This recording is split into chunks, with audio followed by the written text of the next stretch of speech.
So joining us now is Steve Grant from Capital Corporation.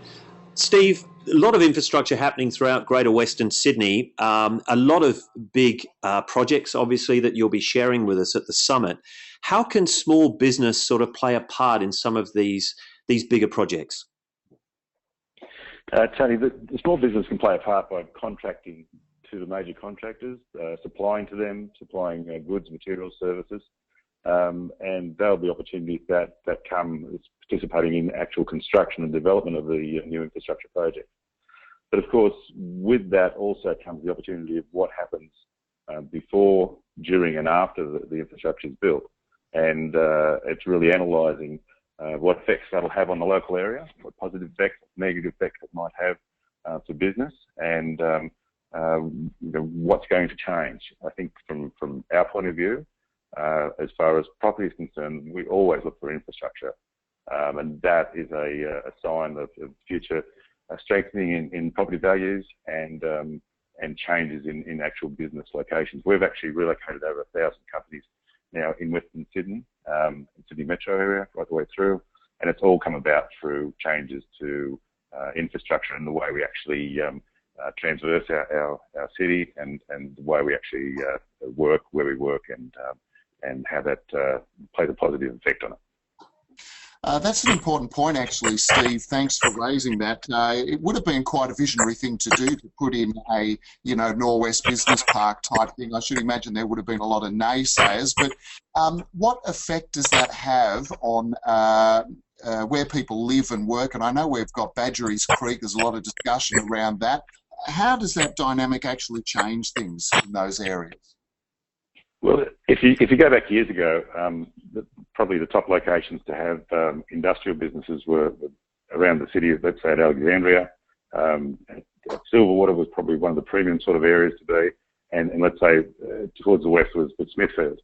And those companies would establish in those areas. They would make their deliveries, or they would get their products, they would do their manufacturing, and they would move in and out through the city traffic. Well, I think if you had one of those businesses today, because of the way the traffic has developed, those three spots would be the last three spots would be looking to operate a business if you were making deliveries to your customers. So now with the infrastructure we have with the ring road from the M2, M7 and M5, that's where you want to locate your business so that you can quickly jump onto that road, get around Sydney, move into the centre and make your delivery, back onto the ring road and back to your warehouse or whatever.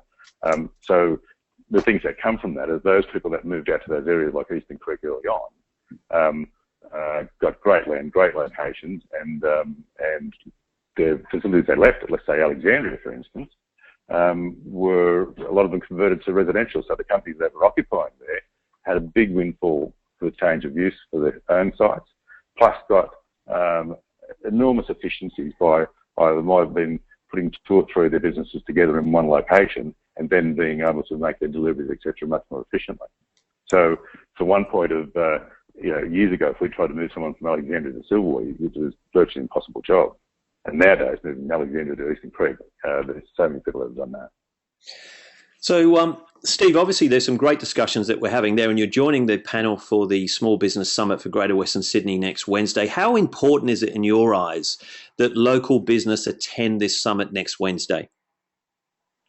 I think it just gives you a new awakening. Like, I've been in business now for over 25 years with Capital Corporation, and I was at one a few weeks ago sitting in the audience just trying to get the brain matter working. It's just to get that idea or that reinforcement of something you may have thought of ages ago. Just to get you back on track, just to open yourself to something new or to reconfirm something that you may have been thinking about for some time. So I think it's always good just to keep in touch and to look at what's happening. Fantastic. Well, we look forward to the discussions next week with you. Thanks very much, Steve, for joining us. Thanks, Sammy. Cheers.